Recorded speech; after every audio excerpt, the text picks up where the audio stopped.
नमस्कार दोस्तों, स्वागत है आपका चाणक्य नीति के 5वें अध्याय में। दोस्तों, चाणक्य के कुछ विचार महिलाओं या कुछ लोगों के लिए अपमानजनक हो सकते हैं। हम पुरुष और महिलाओं के बीच पूर्ण समानता में विश्वास करते हैं और महिलाओं का पूर्ण सम्मान करते हैं। चाणक्य के कुछ विचारों को हम यहाँ छोड़ रहे हैं। फिर भी हम महिलाओं से और किसी और से जो इस वीडियो से आहत हो सकते हैं, क्षमा प्रार्थी हैं। ब्राह्मणों को अग्नि की पूजा करनी चाहिए। दूसरे लोगों को ब्राह्मण की पूजा करनी चाहिए। पत्नी को पति की पूजा करनी चाहिए। दोपहर के भोजन के लिए जो व्यक्ति आए उसकी सभी को पूजा करनी चाहिए। सोने की परख उसे घिसकर, काटकर, गर्म करके और पीटकर की जाती है। उसी तरह व्यक्ति का परीक्षण, वह कितना त्याग करता है, उसका आचरण कैसा है, उसमें गुण कौन से हैं और उसका व्यवहार कैसा है, इससे होता है। यदि आप पर मुसीबत आती नहीं है तो उससे सावधान रहें, लेकिन मुसीबत आ जाती है तो किसी भी तरह उससे छुटकारा पाएं। अनेक व्यक्ति जो एक ही गर्भ से पैदा हुए हैं या एक ही नक्षत्र में पैदा हुए हैं, वे एक से नहीं रहते। उसी प्रकार जैसे एक ही बेर के झाड़ के सभी बेर एक से नहीं रहते। वह व्यक्ति जिसके हाथ स्वच्छ है, कार्यालय में काम नहीं करना चाहता, जिसने अपनी कामना को खत्म कर दिया है, वह शारीरिक श्रृंगार नहीं चाहता। जो आधा पढ़ा हुआ व्यक्ति है वो मीठे बोल नहीं सकता। जो सीधी बात करता है वह धोखा नहीं दे सकता। मूर्ख लोग बुद्धिमानों से ईर्ष्या करते हैं। गलत मार्ग पर चलने वाली औरत पवित्र दृष्टि से ईर्ष्या करती है। बदसूरत औरत खूबसूरत औरत से ईर्ष्या करती है। खाली बैठने से अभ्यास का नाश होता है। दूसरों को देखभाल करने के लिए देने से पैसा नष्ट होता है।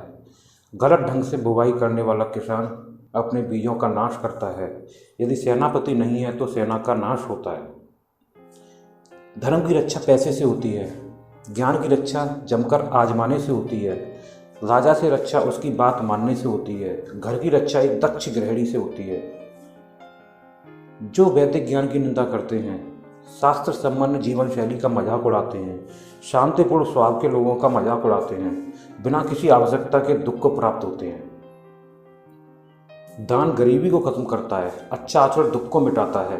विवेक अज्ञान को नष्ट करता है। जानकारी भय को समाप्त करती है। वासना के समान दुष्कर कोई रोग नहीं। मोह के समान कोई शत्रु नहीं। क्रोध के समान अग्नि नहीं। स्वरूप ज्ञान के समान कोई बोध नहीं। व्यक्ति अकेले ही पैदा होता है, अकेले ही मरता है। अपने कर्मों के शुभ अशुभ परिणाम अकेले ही भुगतता है।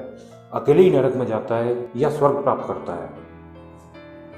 जिसने अपने स्वरूप को जान लिया उसके लिए स्वर्ग तो तिनके के समान है।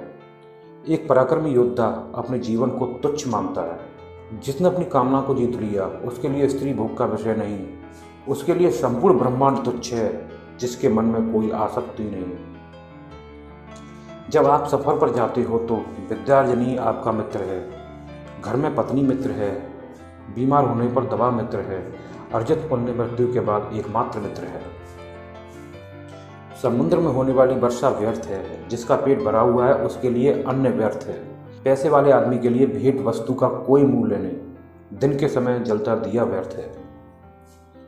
वर्षा के जल के समान कोई जल नहीं। खुद की शक्ति के समान कोई शक्ति नहीं। नेत्र ज्योति के समान कोई प्रकाश नहीं।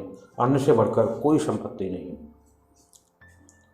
निर्धन को धन की कामना, पशु को वाणी की कामना, लोगों को स्वर्ग की कामना, देव लोगों को मुक्ति की कामना। सत्य की शक्ति ही इस दुनिया को धारण करती है। सत्य की शक्ति से ही सूर्य प्रकाशवान है। हवाएं चलती हैं। सही में सब कुछ सत्य पर आश्रित है। लक्ष्मी जो संपत्ति की देवी हैं, वह चंचला है। हमारी श्वास भी चंचला है। हम कितना समय जिएंगे इसका कोई ठिकाना नहीं। हम कहाँ रहेंगे यह भी पक्का नहीं। कोई बात पक्की है तो यह कि हमारा अर्जित पुण्य कितना है। ये सब आपके पिता हैं, जिसने आपको जन्म दिया, जिसने आपका यज्ञोपवीत संस्कार किया, जिसने आपको पढ़ाया, जिसने आपको भोजन दिया, जिसने आपको भयपूर्ण परिस्थितियों में बचाया। इन सबको अपनी माता समझें। राजा की पत्नी, गुरु की पत्नी, मित्र की पत्नी, पत्नी की माँ और आपकी माँ। दोस्तों, अगर वीडियो अच्छी लगी हो तो लाइक करना ना भूलें और ऐसी वीडियो देखने के लिए हमारे चैनल को लाइक करें। वीडियो देखने के लिए धन्यवाद।